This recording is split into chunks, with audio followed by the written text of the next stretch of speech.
Welcome back, guys, to another episode of the Solvable Mysteries podcast. My name is Yuras, and this week we're back, and I really want to address the Summer Wells case. I'm pretty sure some of you guys definitely know about the Summer Wells case because it's probably the Delphi murders of 2021, essentially, because I just recently uncovered this case. I don't know how, but this one completely flew by me.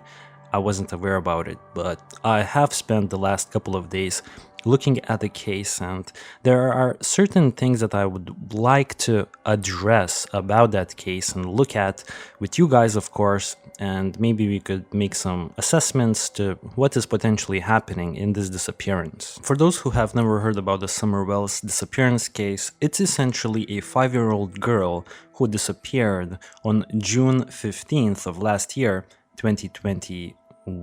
Her physical characteristics include that she was 3 feet in height, she weighed around 40 pounds, she had blonde hair as well as blue eyes. She was last reported seen by her family members essentially at her home, and she was living at Beach Creek community of Hawkins County. Now, this location is in Tennessee. This community, Beach Creek community, is located along the Interstate 81 corridor, and it's just over 70 miles northeast of Knoxville and 15 miles southwest of Kingsport, Tennessee. So basically these are the two towns, the two bigger cities essentially in Tennessee, and this community is right in the middle of it. She was last seen wearing gray pants as well as a pink shirt. Now, at the time of her disappearance, she is believed to have been barefoot. Her hair was actually shorter than the photos released by the TBI,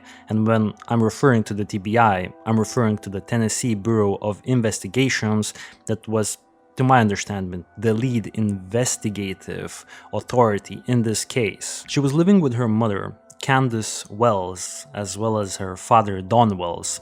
She also had 3 younger brothers that she was living with, and she had an older half-brother from her father's side, and he's a bit of an interesting character. We'll get to him, but I don't think he had any connection to this disappearance though.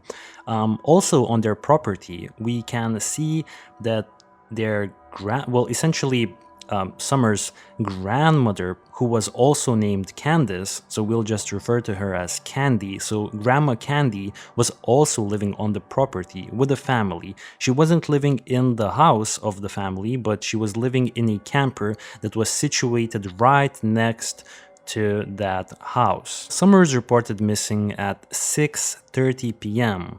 We have a timeline as well as some map locations to look at today.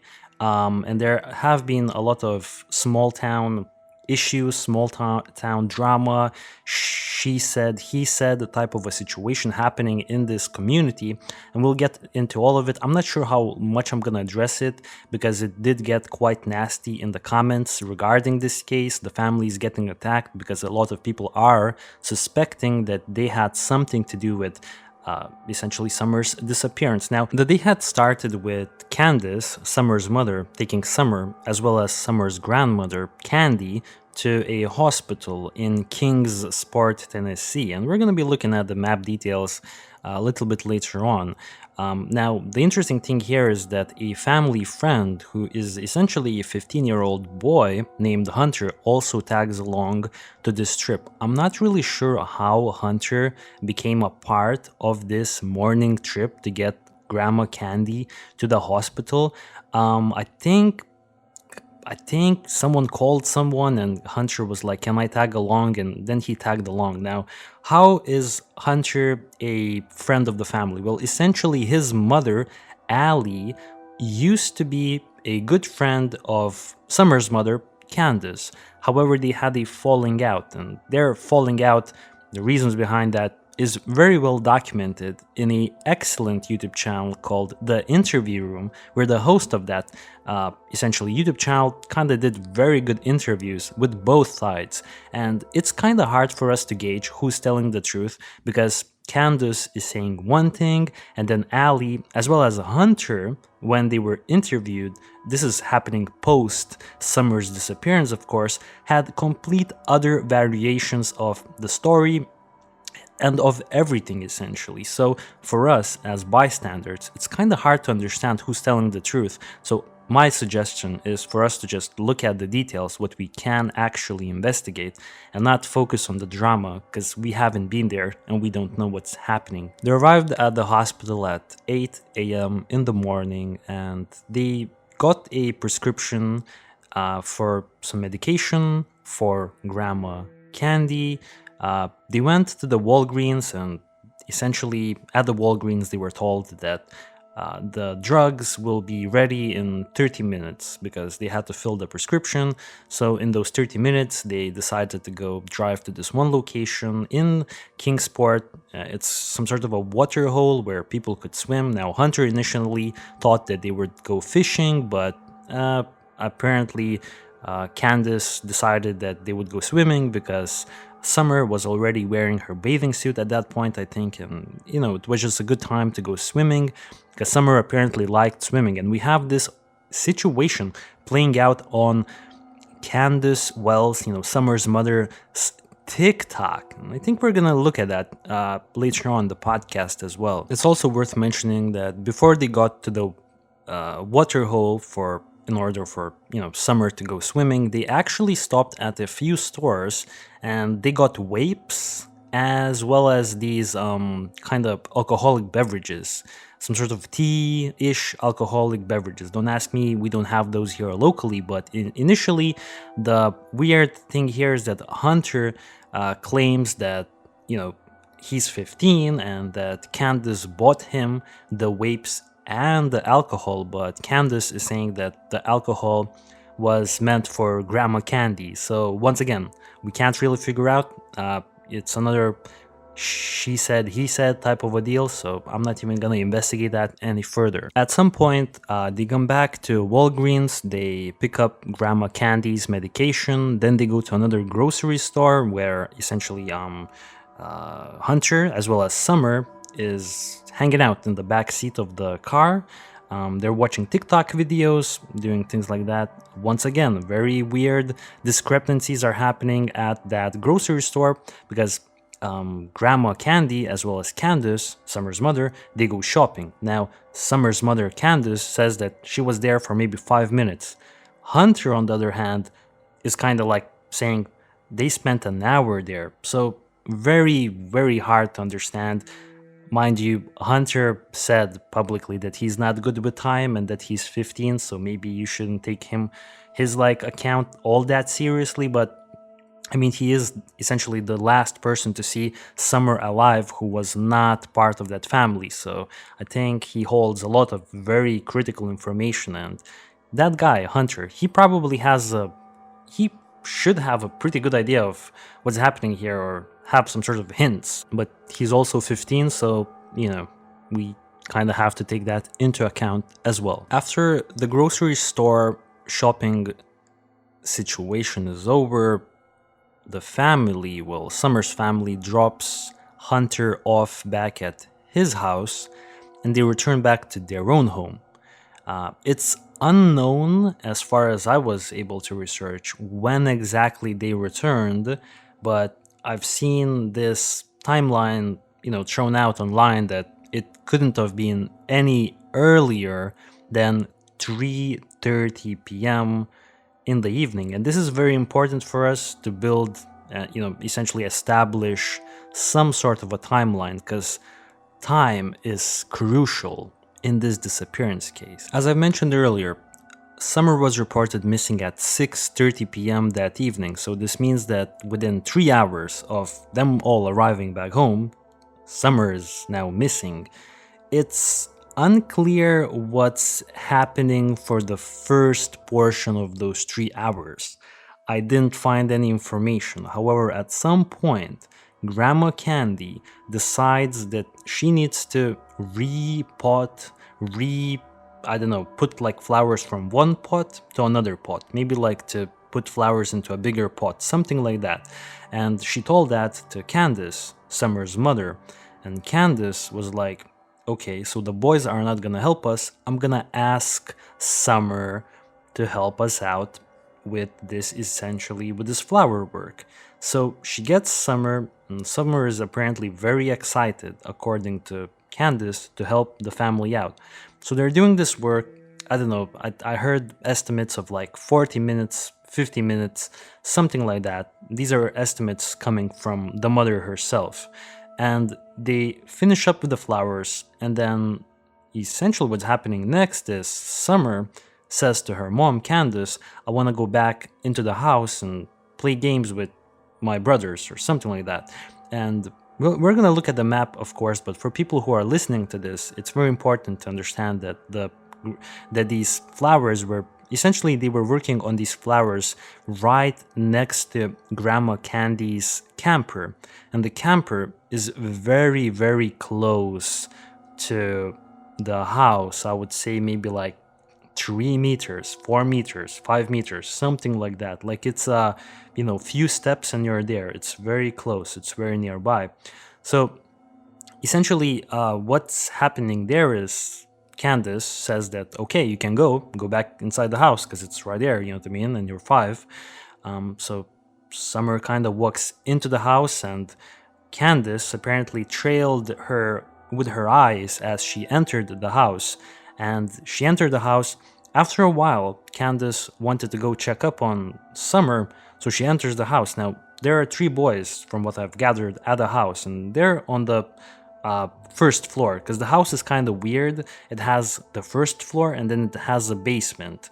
So Summer's room is actually in the basement of the house, but the boys were watching the TV on the first floor.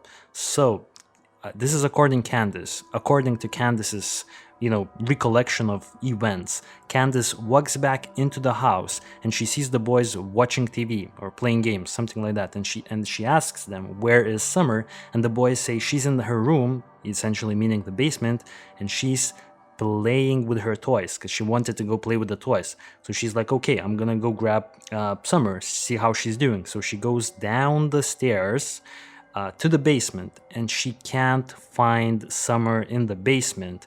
And she essentially was looking around, and for us to understand where potentially Summer could have went, it's important to address that there is one exit from the basement, that you will not have to go back upstairs to get out, essentially, because you know what I mean. There is this basement door that leads to the outside, leads to their backyard.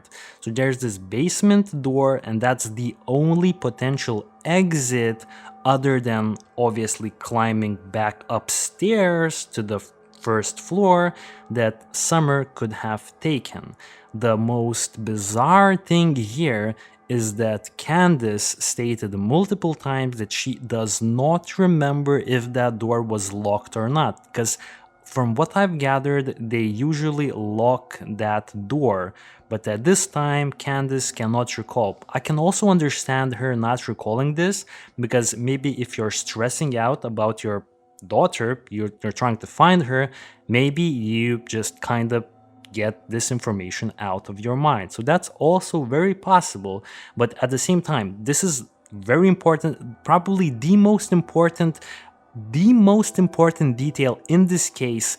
Is the door locked or not? Is like, we don't know, but I would assume it was unlocked, because the boys, they didn't see Summer climb back out of the basement. So the only way she could have left was through that back door. So obviously I would still assume it was unlocked. And yeah, essentially Candace goes to the backyard. She doesn't see Summer anywhere. And then she calls the cops and reports her daughter missing.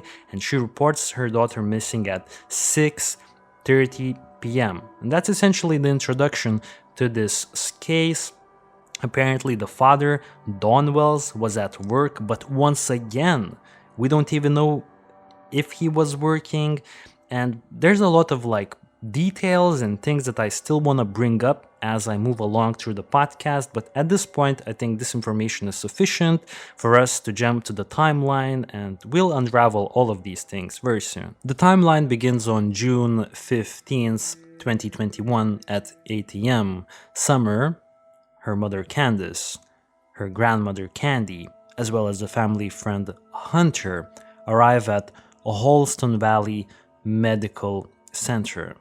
Now, we don't know exact time frames of the next pit stops, but the crew that I've just mentioned made a lot of pit stops.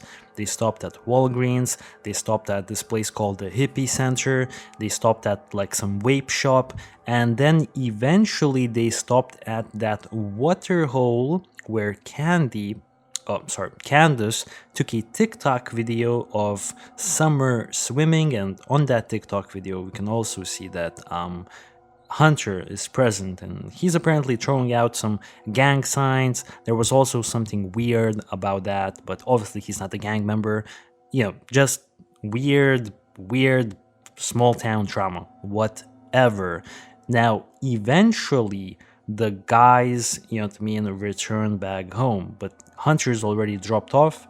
I wasn't able to find Hunter's house location. Maybe that's good. Maybe we don't need to know their location at this point. Now, from the timeline that I've seen, the flower work, the essentially transplanting of the flowers from one pot to another pot, began at 5:30 p.m. in the evening. And let's remember that the family couldn't have came back home earlier than 3:30 p.m. So this gives us 2 hours of, we don't know what's happening for those 2 hours. And those 2 hours are important for a lot of people. 6:30 p.m. of the same day, Summer is reported missing. She was last seen at her family home, once again located on Ben Hill Road in the Beach Creek community of Hawkins County in Tennessee.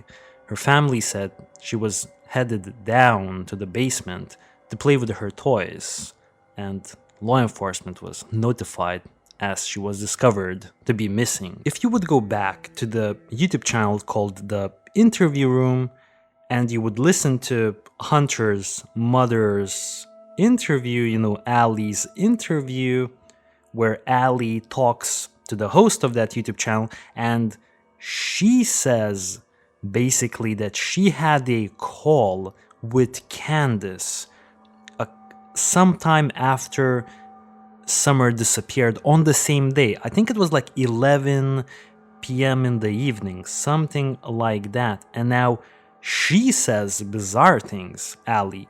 Allie claims on that interview that Candace didn't cry, was not emotional about her daughter, missing just now, and she was actually even playing with her hat. Allie's quote was something like that, something like, Candace was playing with her stupid hat. She was taking it on and off. So, and just some background, that whole Hunter's family and their family friend, who was also part of the interview, they all believe that Candace killed Summer. So that's their point of view. They're like, Candace did something to Summer because Summer was taking all of the attention from Dawn Wells, from her father, and Candace was jealous of Dawn spending too much time with their daughter. It's bizarre. At 12 p.m., essentially at midnight on the same day, on the 15th, TBI, Tennessee Bureau of Investigations, released an endangered child alert for Summer Wells. The next day, shortly after 11 a.m., so close to the afternoon. Now, at this point, Summer is missing for close to 24 hours. Shortly after 11 a.m., TBI changed the endangered child alert to an amber alert. The following day, we have news that the search that was taking place, and it was a huge search. By the way, this case is the biggest case in the county's history.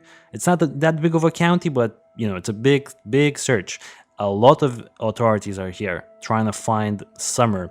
On the 17th, 2 days into the disappearance, search expands to cover a 1 mile radius surrounding Summer's home, with more than 100 people participating in the search.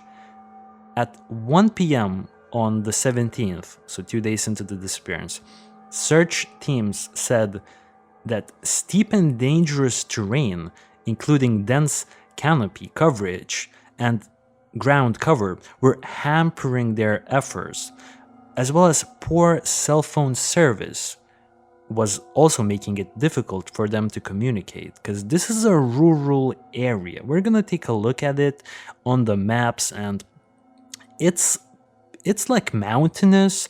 It's pretty close to this road, to this big road, their house, but on the other side from that road, there are like mountains and trees, and it's really dense, and covering ground there is pretty hard. It's a very mountainous place. Their house is essentially kind of on a mountain a little bit. Same day on the 17th, but this time at 8:40 p.m. in the evening, investigators began asking anyone who lives on or near Ben Hill Road, because the family's house was located on Ben Hill Road, to check their cameras, surveillance footage, and outbuildings for any signs of Summer.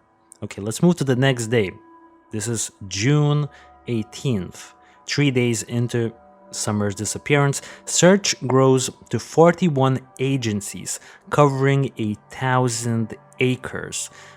Summer's father spoke to the media outlets for the first time on this day, 3 days into her disappearance, and Don Wells' quote is this: "When I got home, I drove to the bottom of the property and I realized that all my neighbors and stuff were combing the woods looking for her, and I realized then and there that she was not there." Don Wells told the Times News that, "I knew right then and there that she was gone, because she would never leave there on her own.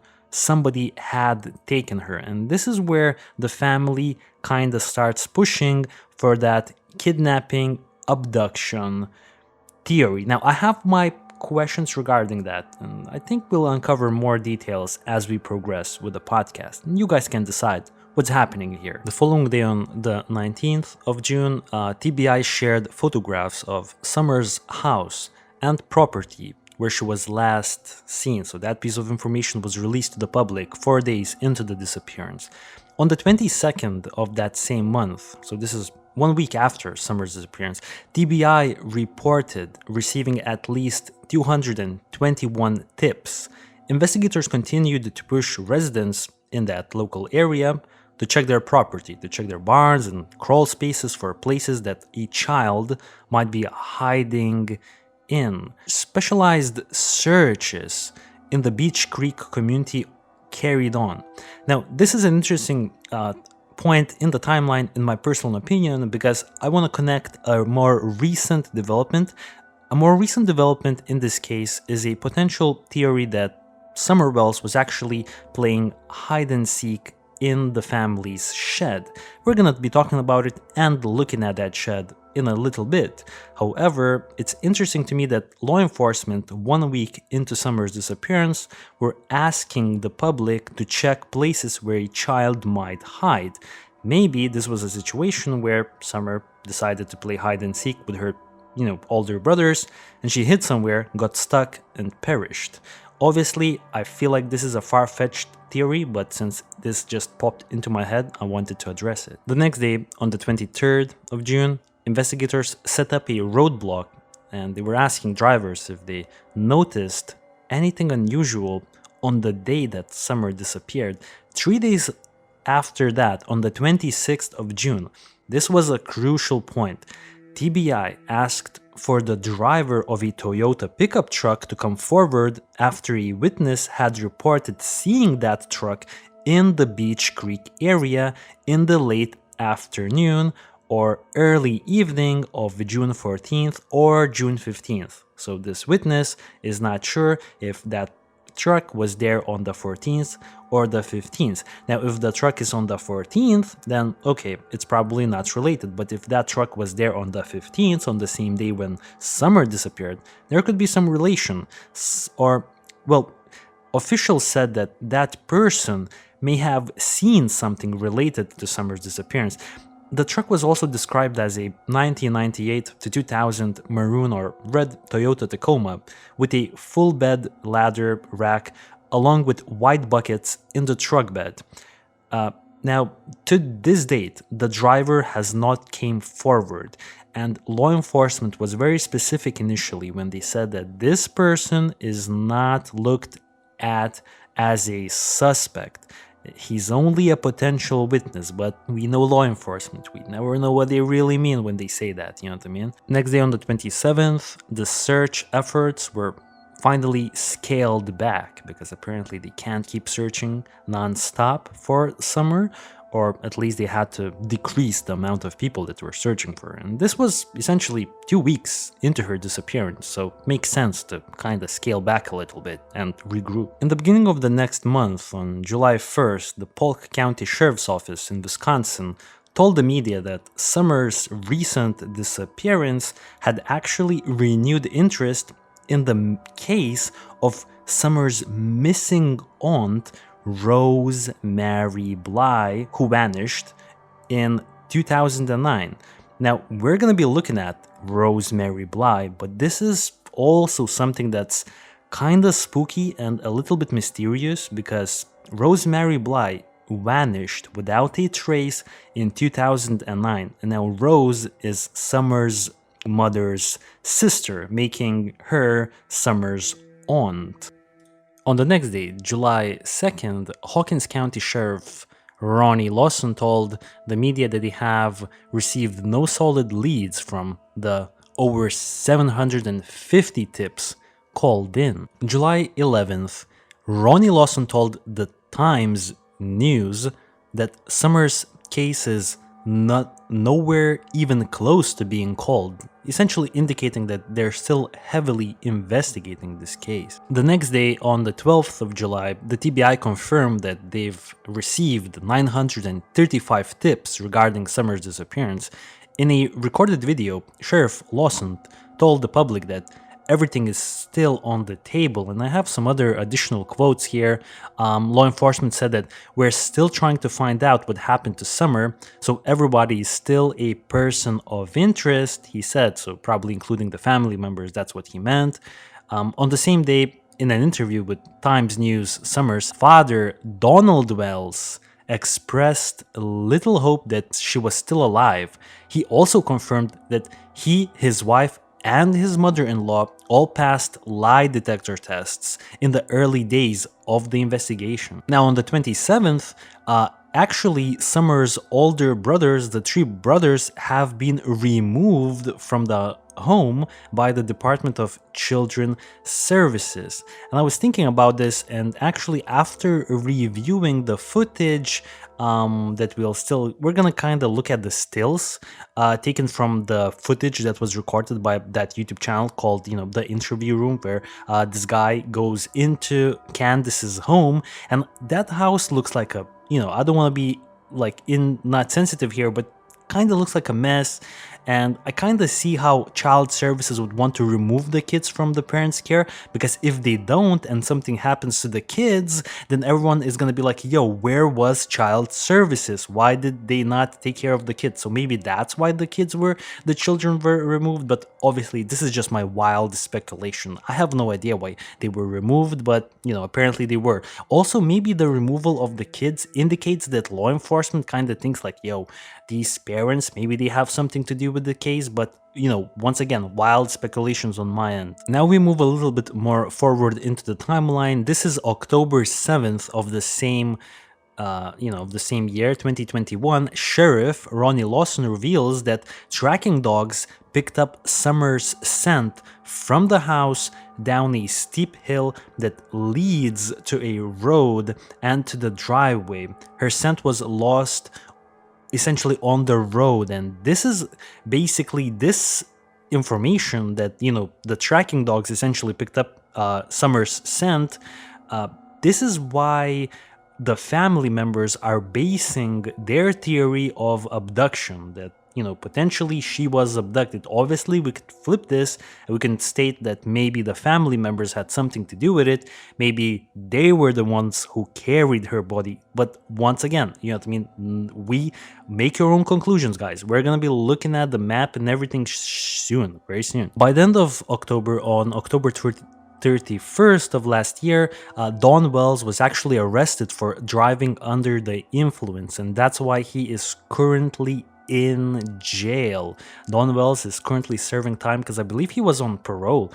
Not parole, probation. What am I saying? So I think he was on probation, but he kind of got rearrested. I think he kind of started drinking a little bit, and he's still in jail as we speak, in prison. Let's jump to November 11th of last year, so 2021. Don and Candace Wells actually appear on Dr. Phil. And Dr. Phil says that he doesn't believe that the couple hurt Summer. Now, I've seen the latest Dr. Phil with Candace and Dawn, and essentially what Dr. Phil is saying, that he doesn't think that the family had anything to do with Summer's disappearance because there wasn't enough time for them to stage like the body, stage the whole scene and call the cops, confidently knowing that they did enough to, protect themselves after they potentially get rid of Summer, because let's remember there's only 3 unaccounted hours in this case. However, Dr. Phil was heavily suggesting to Candace, Summer's mother, that Candace potentially knows something more, subconsciously knows something more, that someone could have done something bad to Summer. So that's what he's suggesting. But literally on Dr. Phil, Candace is like mute. She's like not saying anything. When Dr. Phil asks her, like, do you have any idea what may have happened to Summer? And she's like, no idea. I have no idea. But then how the hell do you have no idea? You're supposed to have at least a hint, right? Later on in November of last year, on November 30th, Hawkins County Sheriff's Office, as well as the TBI, conduct a routine search for Summer in the Beach Creek area. Now let's move to the next year, so essentially to this year, 2022, and the first point in the timeline is actually February 4th, and February 4th was Summer's 6th birthday. So it's important to mention that at this time, if she's still alive, she's now 6 years of age. Now let's move 5 days further. On February 9th, Don Wells is actually sentenced to 11 months and 29 days in jail, with the possibility of probation in 180 days and attendance of a 28-day alcohol rehab. Now, I've seen latest tweets, something like that he's actually scheduled to be released this October. So his release date is coming up, but I guess this is how he was able to go to Dr. Phil, because let's remember he was arrested before he went on to Dr. Phil, so maybe he was like on bail. He got arrested, he was on bail, and then, but I'm just guessing, yeah. March 1st of this year, authorities conducted a planned search in the Beach Creek area. So it seems like this was the latest search. If I'm not mistaken, the latest search was conducted this March.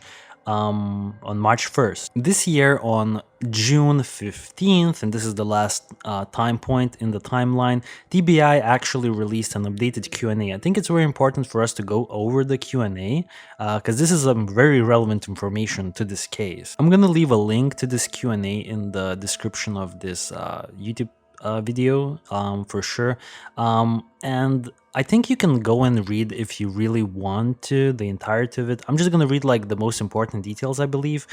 So the first interesting thing here to me personally was that law enforcement said that, well, this is their quote: "We've said from the beginning that this case is outside of the norm. There are a few clues as to what happened to Summer, despite investigators doing everything within their power to find answers. all possibilities are still being explored. I think that means that they're still exploring the potential family involvement, TBI also mentions that numerous search warrants have been executed, detectives have spent thousands of work hours, cell phone data has been analyzed, and any other available digital evidence has been collected, searched, and documented. And this included the social media accounts of those associated with Summer Wells. 3 large-scale ground searches have taken place in the last year with the assistance of more than 100 local, state, and federal agencies. And those searches don't account for the numerous other targeted searches that agents and detectives have done while following up on potential leads. Now, let's begin the Q&A. So at first, the question is this considered a cold case? And the answer is no. Investigative work continues to occur almost daily. Is the Amber Alert still active? And the answer is yes. An Amber Alert remains active until a child is located. The question goes, when was Summer last seen? And the answer is her mother reports last seeing her on the afternoon of June 15th at her home in the 100 block of Ben Hill Road. In order to preserve the integrity of the investigation, we will not provide additional information regarding the timeline, and that's the position of the TBI. Now, another question is, have you searched the home and property around the residence? And the answer is yes, more than once, including the basement, crawl space, all vehicles, outbuildings, barrels, and other items located on the property. Additionally, canine teams specializing in a variety of search methods have also been utilized. Have you searched the phones and computers belonging to the Wells family? And the answer is yes. Working alongside the Hawkins County Sheriff's Office and the FBI, numerous subpoenas and search warrants have been obtained, resulting in any available digital evidence being collected, searched, and documented. This includes social media accounts. Have you analyzed cell phone data?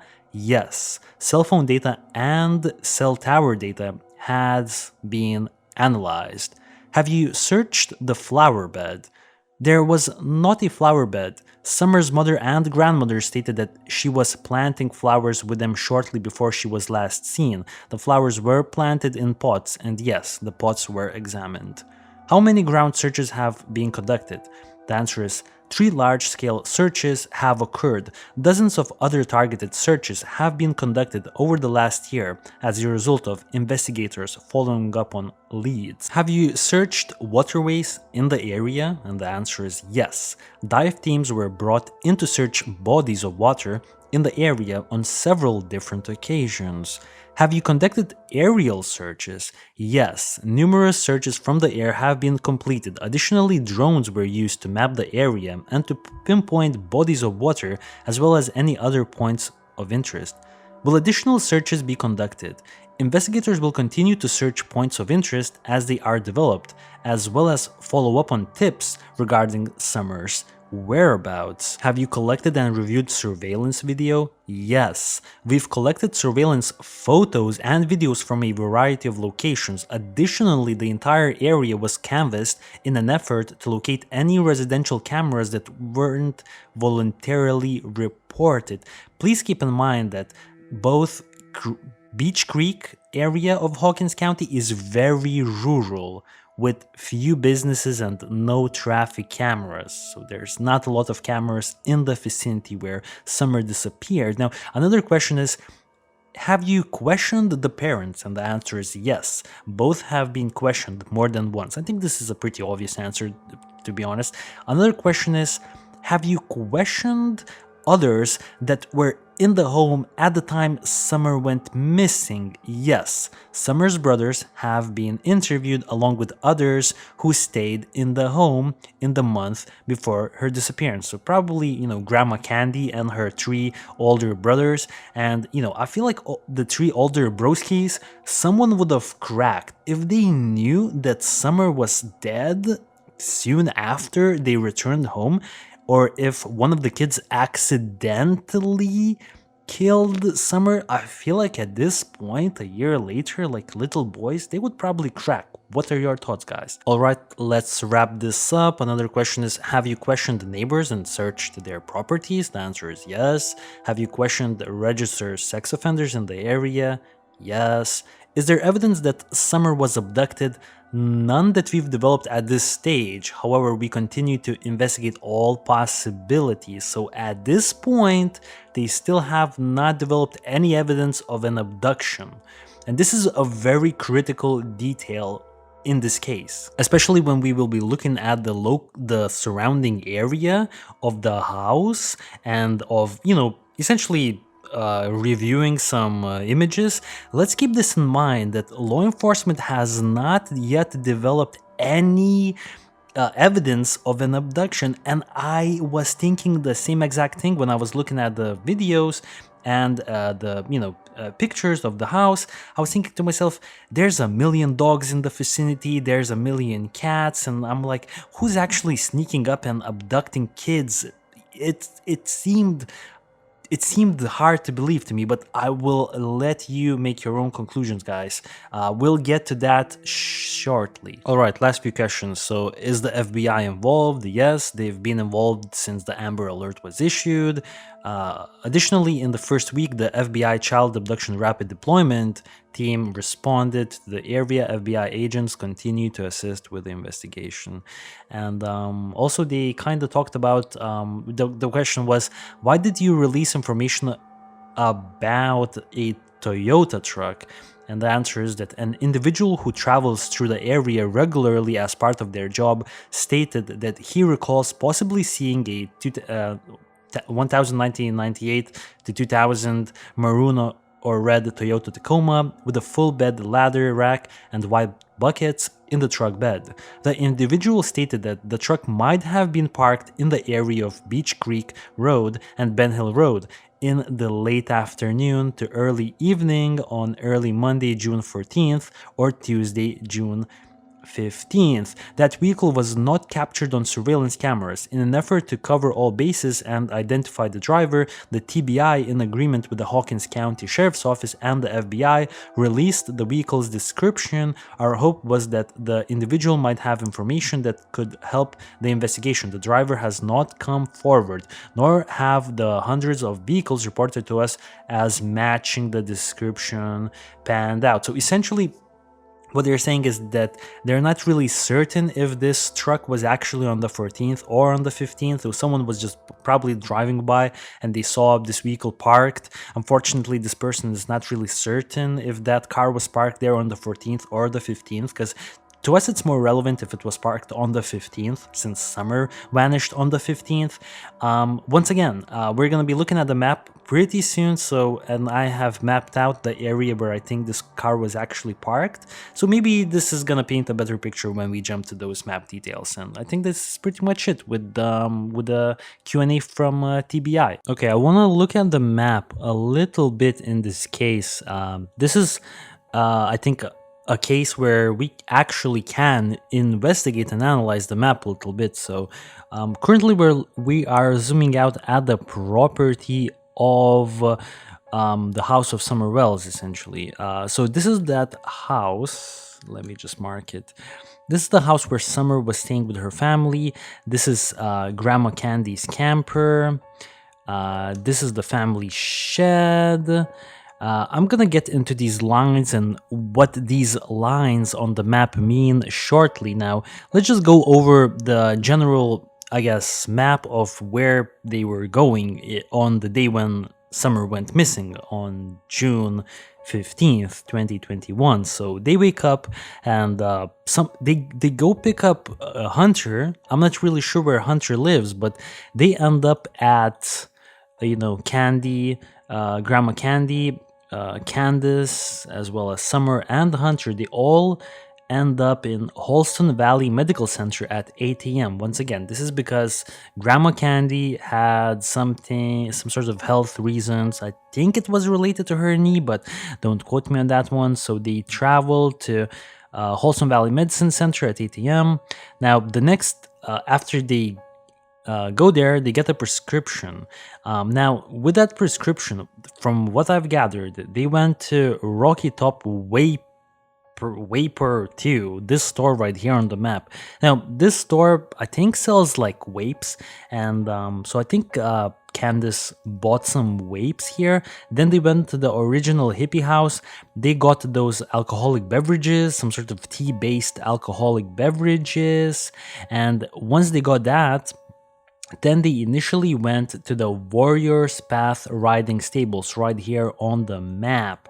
And from the TikToks that we've seen already, from the TikTok video, this is exactly where that TikTok video was taken. So somewhere here, I'm not sure when exactly, but Summer was actually swimming. And there are multiple weird stories coming from this particular location. This water well, essentially Hunter, that 15-year-old friend of the family, said that he was actually vaping and drinking that alcoholic beverage. Once again, he's underage, but I'm not even going to get into that drama right now. But essentially what happens is at one point, Hunter claims that Summer is actually submerged underwater and he's kind of worried. So he goes and swims next to her and makes sure that she's okay. But apparently she wakes up. She, emerges from under the water, I'm sorry, and apparently she's okay.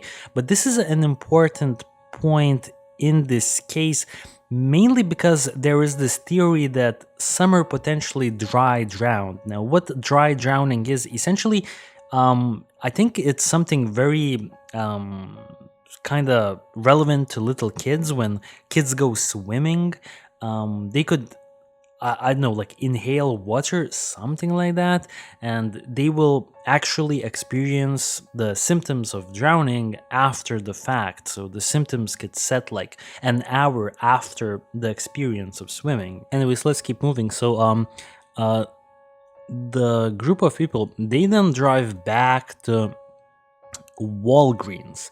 They drive back to Walgreens.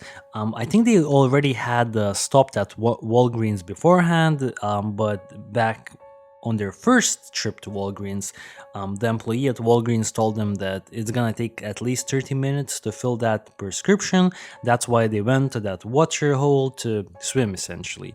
Then they got slushies and Sonic Drive-In right here. After that, from what I've gathered, they went to Priceless Foods, grocery store right here. Once again, this is that weird situation where Hunter claims that they have been, that Grandma Candy and Candace spent an hour here shopping, while Candace claims that they only spent like 5 minutes shopping here. So hard to say what happens. After that, they drive Hunter back to his home, and they arrive back home at, well, we don't know exactly when, but it's been estimated that they couldn't have gotten back home any earlier than 3:30 p.m. And let's remember that Summer is reported missing at 6:30 p.m. So that's 3 hours after she has arrived back home. On the map here on the YouTube channel, for everyone who's watching this, you can see a bunch of different lines. Now, I want to quickly explain what these lines mean. So this purple line that you can see right here, this is the line that, from what I've gathered, this is where search dogs actually picked up Summer's scent. So search dogs picked up her scent, and I believe the scent went up to the road. Now, this red lines right here, these red lines actually indicate the road, because from this Google Street view, well, Google Maps or whatever you want to call this, we there's so much trees here in the way that it's hard to see the road. And I was able to pinpoint the road because if we would jump to the Google Earth other application where we can actually go back in time on the Google Earth, we can actually see the outlines of the roads a lot better. So this is the reason why I wanted to do this, so that people could actually, look at the possible entryways. And yeah, we're gonna get into a lot more things soon, but for now, I think this is sufficient. Let's keep moving with the details. Okay, so we are looking at the missing person poster for Candace Wells, Summer's mother's sister. So this is essentially Summer's aunt that also went missing, and I really wanted to look into this. Initially, this woman, Rosemary Bly, she wasn't reported Well, obviously she was reported missing. Sorry, guys. It's late. I'm trying to do my best here.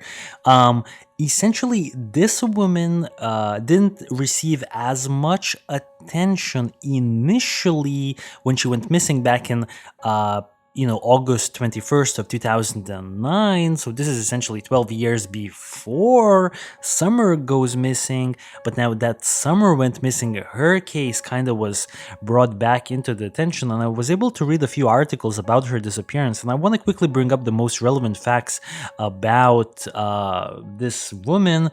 So as you can see from the poster, she was 21 years of age when she disappeared. She is actually the younger sister of Candace Wells. Also, very weird situations happening. If you would go back to the interview rooms video where Hunter's mother, Allie, was interviewed, the woman who had the falling out with Candace, she claims that Candace told her at one point that she had killed Rose, but it's so hard to pinpoint anything in there, so I don't even want to talk about that for now. But essentially, the details that I was able to uncover regarding Rose's disappearance is that she disappeared on August 21st, 2009, after leaving her home in St. Croix Falls, Wisconsin. So this is happening in a whole different state. This is not happening in Tennessee. This is in Wisconsin, because I believe, Rose definitely grew up in Wisconsin. I believe Candace is also from Wisconsin. Now, Rose was a mother of two, and she was actually married to a man named Christopher Larson. She told her husband that she was meeting her cousin at a bar, but she would be home before midnight, and she never returned. And this is happening in 2009, August 21st. Now, the following day, on August 22nd, Christopher reported his wife missing. 4 days later, Rose's car was actually found in a business parking lot in Grantsburg, the same town that she had actually grown up in. Grantsburg is like a small town in Wisconsin. It's only 2,000 people live there. However, when law enforcement responded to the vehicle, there was no sign of Rose anywhere. And a lot of creepy details started to unravel as I was reading more articles about this. Essentially, some people, or articles claim that it's pretty rare for a family to have two missing person cases that happen 12 years apart. You know what I mean? It's definitely interesting coincidence, let's put it this way, but obviously possible. Anything's possible, right? Also, authorities claim that these cases are not connected. So authorities don't think that what happened to Rose has anything to do to what may have happened to Summer. So authorities don't think that these two disappearances are actually connected. I also want to read a few snippets from some articles that I took that I read from Rose's case. Essentially, Rose gave birth to a daughter right after high school with her boyfriend, Christopher Larson. They had a kid. Rose would go on to have another daughter a year and a half later, and they would get married on February 2009. So she actually disappeared on the same year when she got married. It was reported that Rose's relationship with her husband Christopher was rocky and sometimes physically violent. Those close to Rose and Christopher basically said that. Actually, in the summer of 2009, Rose was arrested and charged with domestic violence and disorderly conduct. So the family members of Rose actually claimed that her husband Christopher was doing the harm, but actually in that summer she was the one who got arrested. Christopher filed a divorce that same summer, but eventually withdrew his petition for the divorce. And in August of 2009, they were still together and they were trying to fix their relationship, but the relationship between them clearly was rocky at that point. Now, on August 19th, 2009, Rose called her mother, Candace, well, Grandma Candy, at this point, you know what I mean? They both spoke for a while on the phone, and Rose told her mother that she had a headache and wasn't feeling great. And then Candace asked more about that, and Rose told her mom that she was riding a horse the other day and had fallen off, hitting her head. Well, that's what I'm reading here. Also, there's been more information. I'm reading here that law enforcement, right? When law enforcement reached out to the cousin that Rose was supposed to meet up with, because let's remember, when Rose disappeared, she told her husband Christopher that she was actually gonna meet up with her cousin at a bar. Now, when law enforcement actually talked to this cousin, the cousin said that there have been no plans between her and Rose to meet up that night. Now, this is definitely interesting. To me, this kind of even indicates that Rose had some sort of devious intentions, or essentially she was basically, what we know is that she was definitely lying to her husband Christopher at the time, because she did not intend to actually go and meet with her cousin. Law enforcement responded to the car where it was found, but there was no sign of Rose. Investigators went over the car and searched the inside thoroughly, but found no clues to lead them to Rose. Actually, no evidence, not even any fingerprints they could use. And this actually raised a few questions. Maybe the car was actually wiped for fingerprints, potentially. So essentially, to sum up, we don't really know what happened to Rosemary Bly. It's also quite mysterious. Seems like there's a lot of unknown information in here. I will say that after reading her case, I will probably say I don't think that her disappearance is connected to Summer's disappearance, but obviously you never know. I would also like to say that maybe even her husband Christopher is lying, you know what I mean? Because he essentially told everyone that Rose told him that Rose is gonna meet with a cousin, but maybe that's not the case. If he had something to do with Rose's disappearance, maybe he lied. So it's, I'm gonna leave it up to you guys to decide what's potentially happening in Rose's case. This was a little bit of a deviation from Summer Wells' disappearance, but yeah. And these are some additional pictures of Rosemary Bly, and we can see that in some of the pictures, some of these pictures are of her mugshot. So just also seems like there has been some altercations in this family for sure. The crazy part is that Candace's family is not the only family that has like situations like this, because Donwell's like oldest son, so I would assume his son from someone not with Candace, you know what I mean, is a registered sex offender. He is now 34 years of age. We are looking at, I think, his profile on the sex offender list. His full name is Donald Wesley Wells. I also want to read a little bit of information regarding this guy. So essentially, Don Wells also acknowledged Tuesday that his 34-year-old son Donald Wesley Wells is a convicted sex offender, having pleaded guilty in Arkansas back in 2007 to sexual indecency with a child. That oldest son was in Utah at the time of Summer's disappearance, Don Wells said.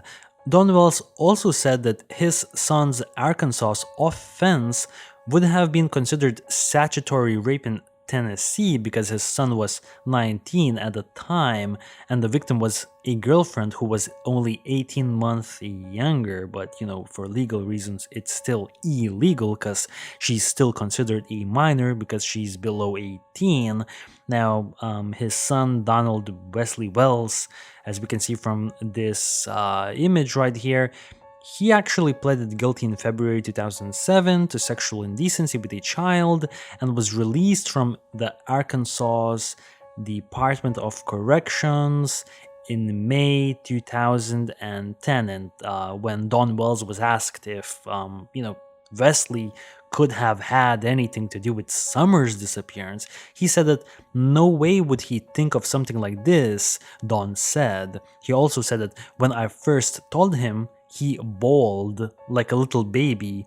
My sisters all cried. So essentially, Don Wells is saying that this guy had nothing to do with Summer's disappearance, and it seems like he was in Utah at that time. So I am also inclined to believe that this guy probably had nothing to do with Summer's disappearance. We are currently on the YouTube channel, at least I'm showing this to everyone who's tuning in. We are on Candace Wells' TikTok page, right? And I want to make sure I have my audio off because there's a lot of copyright music here. I don't think I'm doing anything like copyrights, right, by showing the actual TikToks. And you could actually go and see this page yourself. It's Candace Wells 591. And we have some interesting TikToks. So I'm not going to go over these. Some of these are quite silly. I want to jump to the interesting TikToks. So I believe the TikTok that is very relevant to us is actually... let's actually go to the last few TikToks before she disappeared. Because if you can see, guys, this is the first TikTok when Summer's already missing, and I guess we can see shortly before what kind of TikToks the mother was making. This is oh, for some reason it's not loading. All right, let's jump to another one.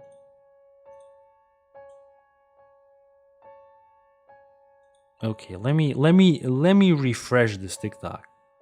Okay, I'm back. I had to refresh the TikTok. Let's see. So this is them having fun, essentially. This is happening on June 11th. So this is 4 days before the disappearance. And you can see Summer right here. Summer is wearing this pink shirt, and I think she's with her brother. There are some other unidentified kids as well that we can see here. And, they seem to be having a good time. Now, these were some weird... a couple of weird ones, 3 weird TikToks where essentially it's dark, and I think Candace was just filming the sky, potentially, because there was a storm going on, and you can see from the comments that people are commenting like, this video gives me the chills, and where's the baby? Strangers are crying, but you're not. So, a lot of people are asking that. Why is she so okay when... Well, essentially, these 3 TikToks didn't even happen. These 3 TikToks didn't even happen after Summer disappeared. These are pre-disappearance. Now, this is the last TikTok, pre-disappearance TikTok. Let's look. This is the last pre-disappearance TikTok, and this is on the same day when Summer disappeared, because we can see the time is June 15th to 2021, and this is Summer, and we can see Summer actually just hanging out in that water hole that we've seen. So this is she kind of went missing just a few hours after this, and there was speculation that she potentially drowned. Now, this is Hunter, and he was throwing up some gang signs, but Hunter seemed to be also having a good time here, at least from what I can see. And then Candace kind of filmed some flowers. These TikToks make a lot more sense with music, because there's like some funny stuff happening, essentially, you know what I mean, with the songs and stuff. But yeah, we can see Summer, and she seems happy. I guess just a 5-year-old girl having a good time, nothing out of the ordinary, at least for me personally. Now we're on the YouTube channel of the family. So Dawn Wells Family Official. Now I don't really know why this YouTube channel is called Dawn Wells Family Official. Why is this not like the Wells Family Official? All of these videos are kind of like Don's family, like it's Don Well. The team here is definitely Don Wells, and this is a YouTube channel that the family has created, and I think it's really good to look at it. I will say the family members are not charismatic, like Don Wells himself doesn't look very charismatic. So I've looked. I'm not gonna lie, yesterday I looked through the entire catalog of these YouTube videos. I've seen every single YouTube video, excluding the Benny Keys Q&A. I didn't do that.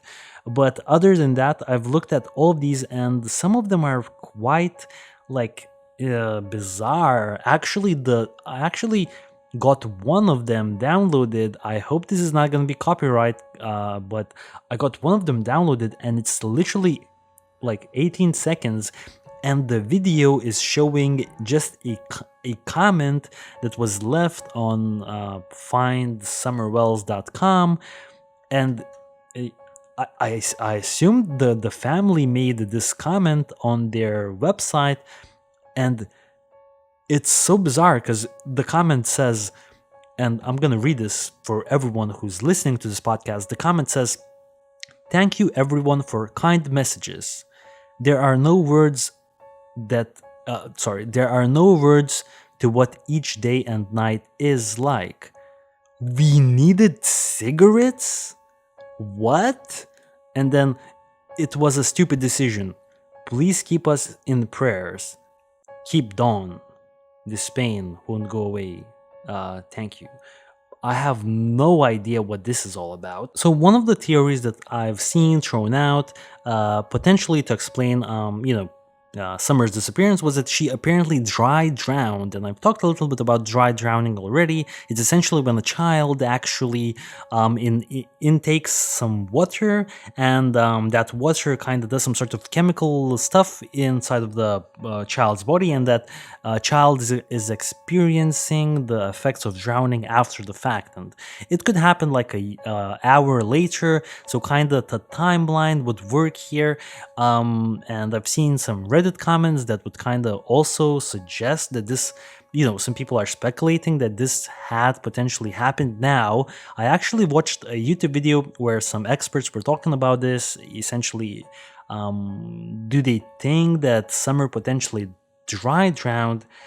And actually, they don't think she dry drowned because in the last known picture of Summer Wells, where she is laying on a carton of milk in the back seat in the family's car, her lips don't appear to be bluish, because apparently these experts, just from a YouTube channel that I've watched, they claim that if she had dry drowned, one of the indications to indicate that a child is dry drowning is that her lips would be bluish.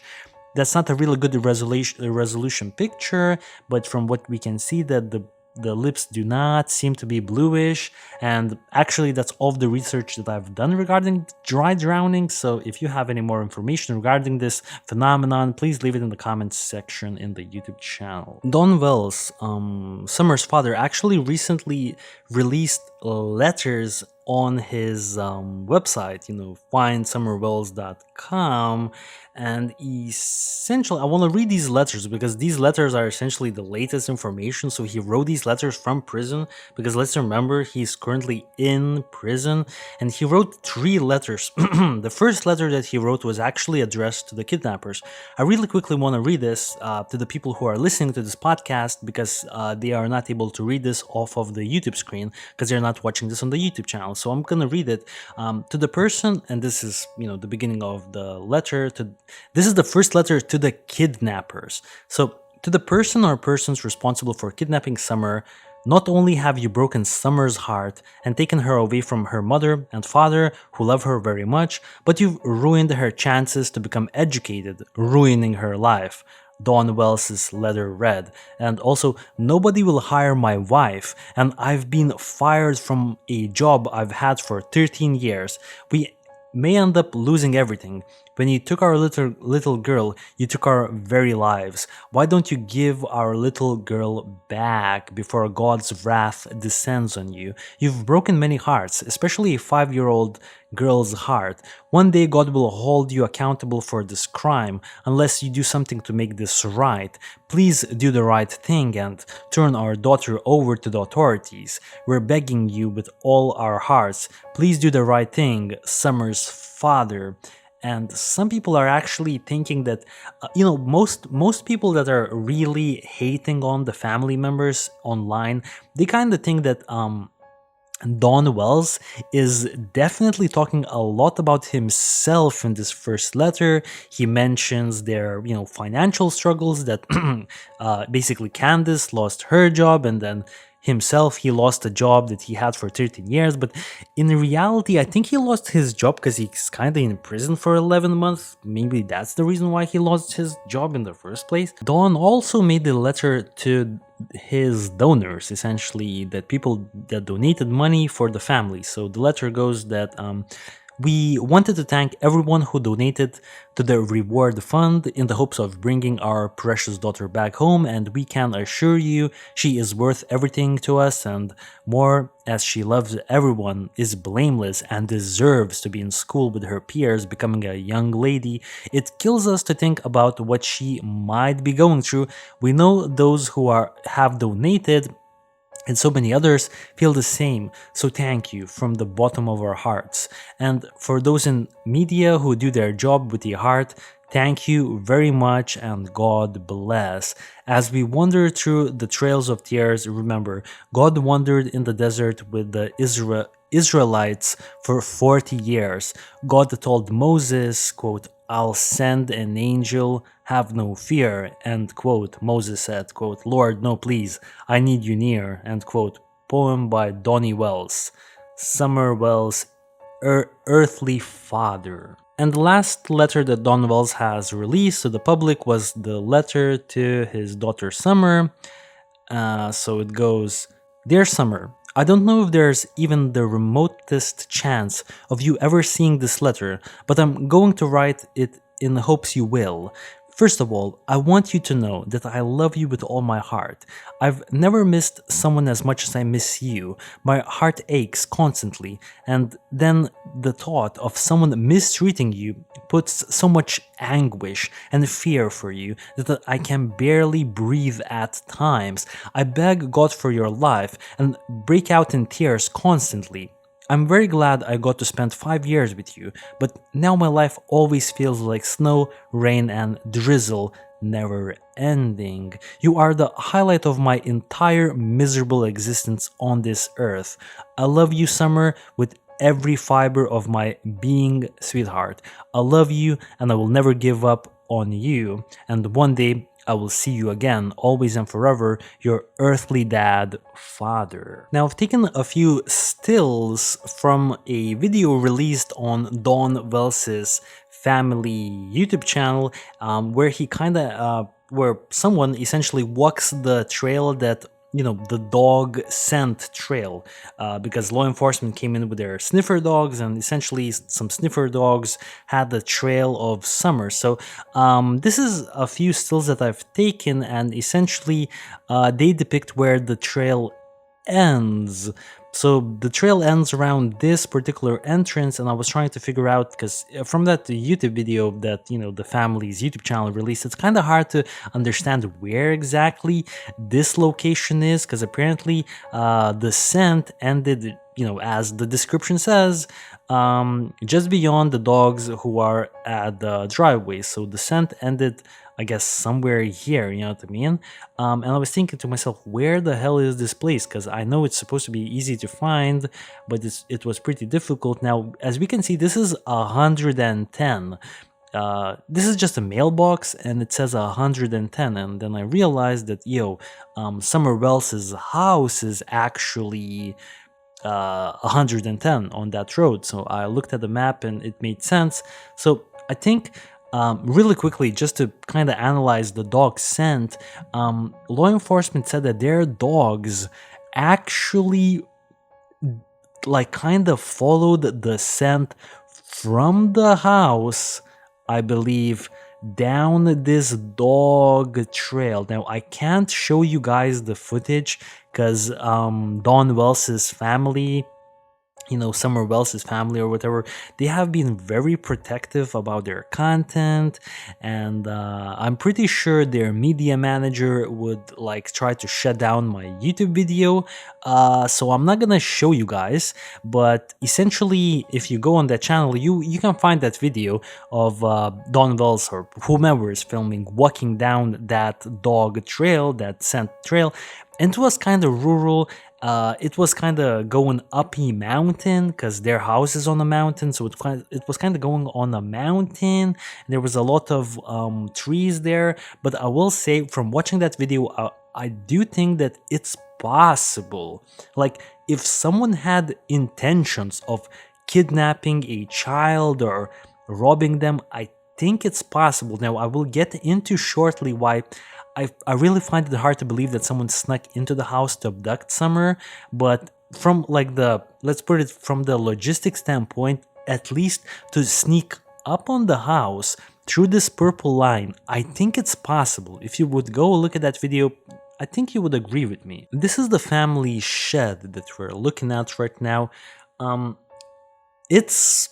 don't really understand how it came into the picture lately, but from what I was able to uncover, there has been some sort of a theory that maybe Summer Wells was playing hide and seek with her brothers, and some people suspect that maybe Candace told Summer that the family shed is a good place to hide, and then Summer goes there and hides, but maybe someone was waiting by this shed and then abducted her. Like, maybe I'm missing some details. I think it's a little bit far-fetched. We have a few images. This is actually, for people to have a better understanding of where this shed is. We can see that this is an opening right here between the tree line, and this is the shed. So once again, I can quickly jump to the map and show people this is that opening, and this is the family shed. Once again, what are the chances that on that one time that Summer goes to the shed, someone is there waiting to abduct her? I mean, she probably made that walk to the shed a million times before, so maybe I'm missing something here, but I don't know. I don't know about the whole shed situation. Now, for me, the biggest question, personally, when I was investigating this thing, was one of the biggest questions was, did Dawn Wells actually go to work on June 15th, 2021? Because some people think he may have not been to work that day, and if he was not at work, then maybe he had something to do with Summer's disappearance. And honestly, I haven't been able to verify at all whether he was at work or not. Now, I will say that, this is the biggest investigation in the county's history. I'm positive, like at this point, I'm pretty sure that law enforcement was able to verify that Dawn Wells was at work on the 15th of June. The only thing I was able to find was some pictures of him at work, and some, news lady was actually interviewing him. We can see some pictures. yeah, once again, this is something I could not verify whether or not he was actually at work on the 15th. Alright, and then the last thing I want to do for the podcast today, guys, because this has been a pretty long podcast in general, and there's so much things to talk about here. This is such a big case. I wouldn't be surprised if I ever return to this case in the future. But I want to go over some, some pictures of the house, because essentially this is the house where Summer Wells disappeared from. So this is the front door of the house right here. Now this house is kind of weird. It doesn't look that safe. I don't know if you could build such a house these days anymore, because it probably doesn't meet the safety regulations. I don't know. Like this looks like Boy Scouts made this. Honestly, this doesn't look that great.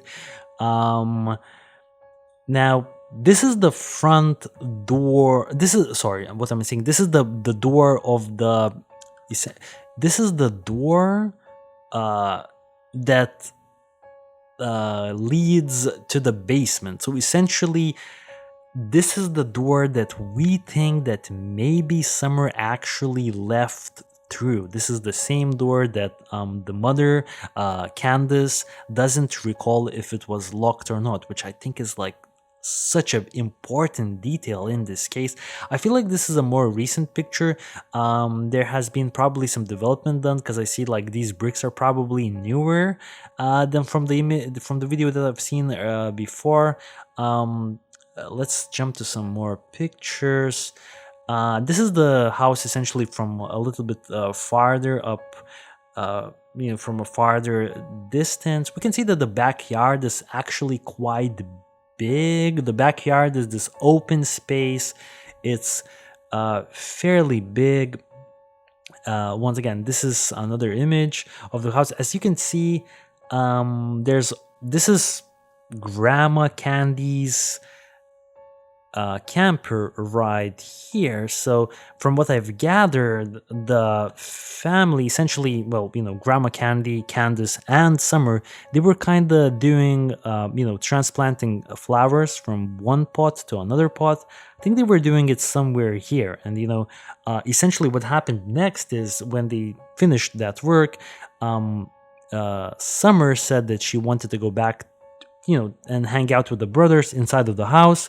So that's what she did, but she walked from this direction, and I think she kind of came here and got into the house. Now the boys told Candace later on that Summer actually went to the basement, and this is the basement right here. So at some point, Summer was actually in the basement. She was actually playing with her toys, at least according to her older brothers, but she vanishes. So did she leave through this door, or did someone sneak up and abduct her from this door? Like literally this door right here.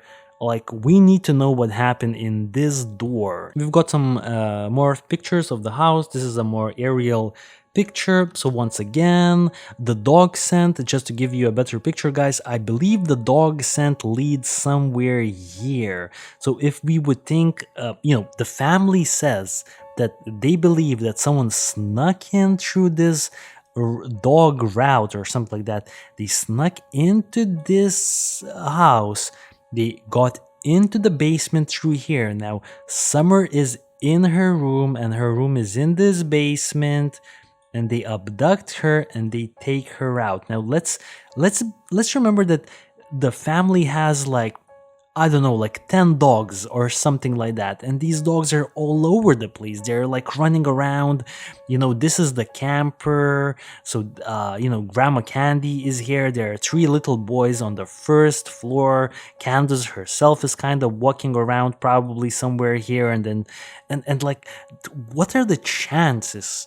I'm finding it hard to believe that someone snuck in. This is like a special operations mission to extract Summer from this house unnoticed by a gazillion dogs and 3 little boys who are rowdy as hell, and they're also running around. This is like a special operation right here. And can some like random guy in Tennessee achieve this? I mean, I'm really having problems with this. These are the flower pots that they were transplanting flowers from. Okay, so these are the stills from the interview room's YouTube channel when that host of that channel went to Candace's home, and I took some screenshots because I think it was fairly interesting, some of these things. So as I've said, this is the front of that property, the front door, right? And what I wanted to highlight with this screen is that look at the area. Look at the area. Like, look at the whole area right here. It's probably so hard to search this area. It's such a big space with trees and mountains, and this is from what I'm seeing right now, this is a difficult place to conduct a search. This is another still. I wanted to indicate that we can see dogs. And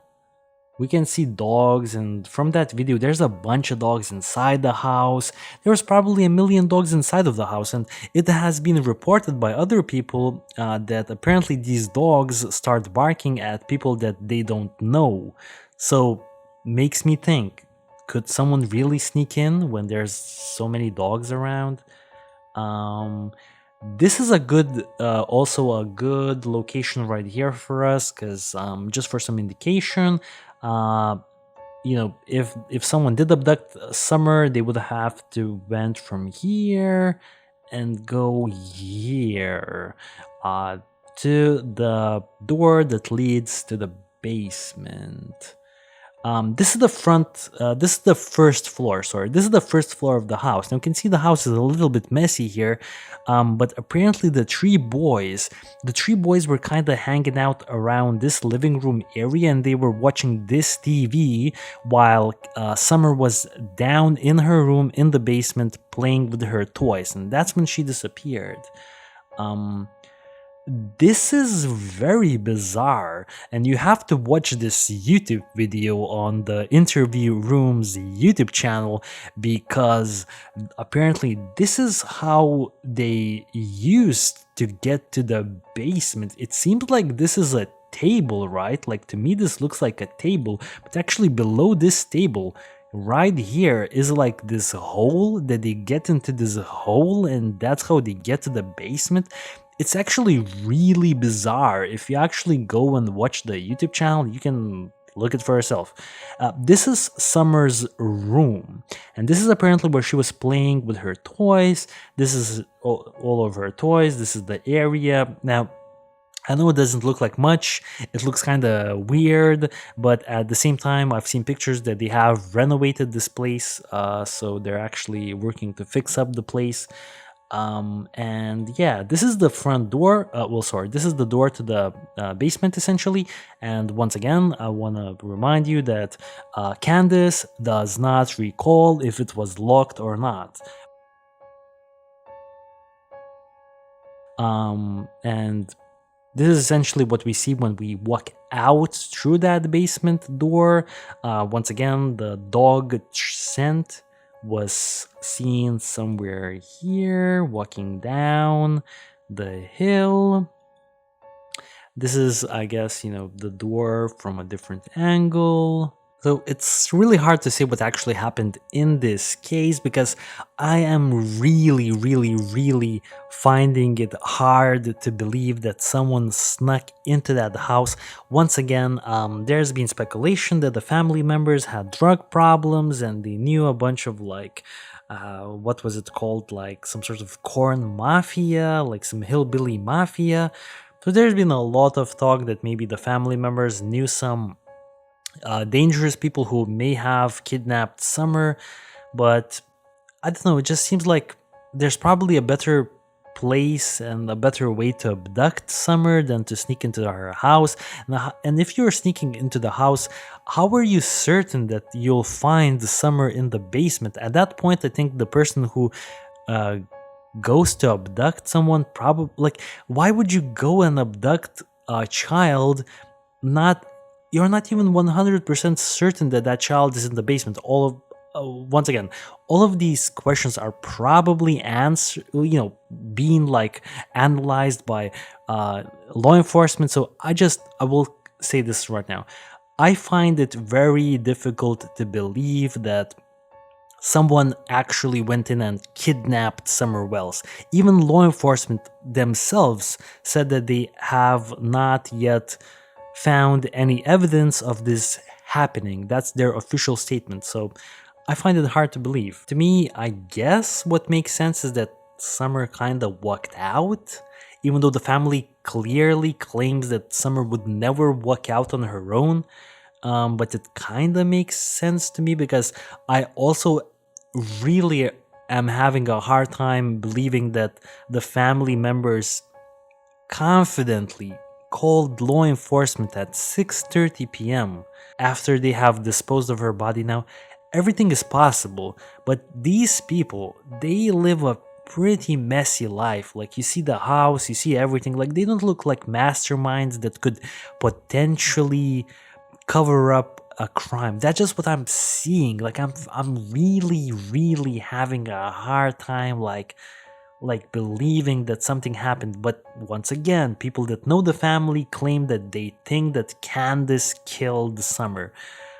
So this is a hard one. Honestly, this is a very hard one.